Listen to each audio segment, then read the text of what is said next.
Time for an oil change.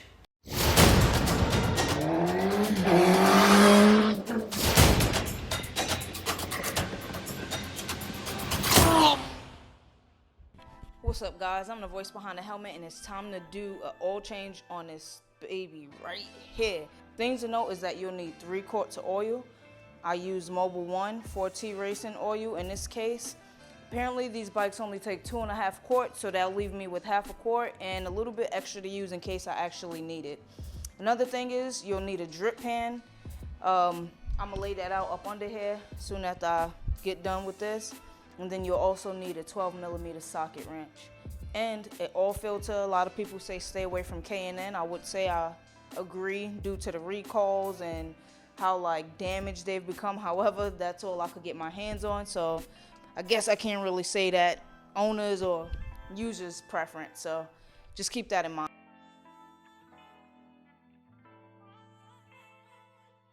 At this point you can see rear stand is on, front stand is on.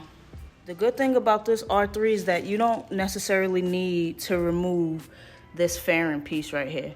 You can actually come in and up under,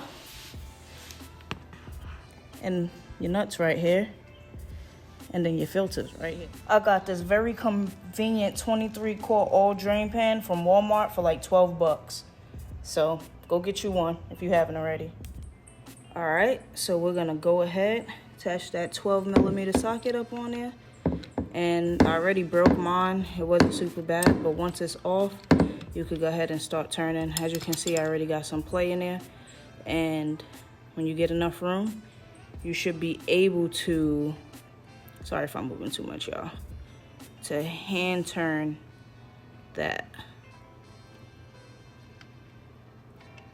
And be mindful that oil will start coming out. Get that. Ew. Also, you don't want to forget to get that oil filter off. Now, what people recommend is a oil filter wrench or oil filter wrench. And if you don't have that, then you have to make do with what you got. What I did last time is I used a flathead and fucking got that thing right on up out of there. But if you can make it easy on yourself, do so. And the filter you're gonna need if you're going with K&N or any filter for this bike is gonna be a 204. So you see the oil is still draining. What you wanna do is be able to take that filter off as well. If you're strong enough, you should be able to break it with your hand too. If you don't wanna be extra, don't be afraid to put a little oomph into it, as I like to call it. But you see this is coming off. Doesn't really matter which way you do it, but some people prefer to take the filter off first and then the oil screw, but it doesn't matter as long as they're both off. Once this stops, you want to go ahead and plug it right back on in there. Hand tighten it.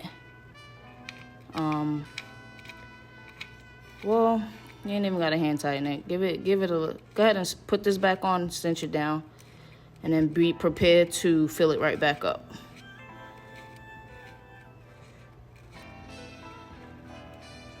Before I tighten it up, I'm gonna give it a nice little wipe down. So this is how the K&N filter will come. I know I told you filter 204, but this one is 204-1. So we're gonna peel this off and then apply some lube, aka some of this oil, to the lips of this, and then we're gonna hand tighten this back on. This is the old filter that's coming up out of there. It's a high flow. Actually, a couple people recommend those, but a lot of people like, you know, OEM, which is why I was telling y'all don't have to get this, but this is what I got going on there. Around it's lubed, and we are now gonna get that put back on there.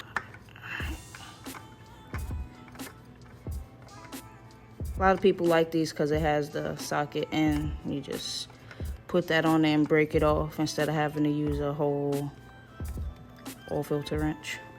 All right, so we got that filter, that oil filter hand tightened back on there. Now go back to your 12mm and make sure you tighten that down. Now you don't want to tighten it too bad to where you're stripping it, but you want to get it on there tight enough.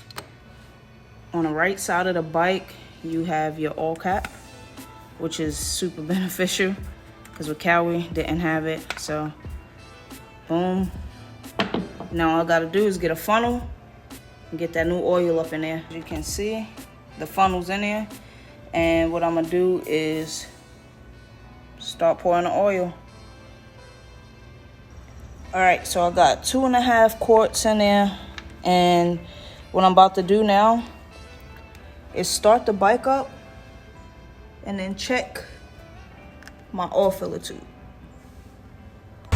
So by starting the bike up and letting it run through, by that we're giving it a chance to run and rotate through the system, let the system reset itself to know like, okay, I got some fresh oil.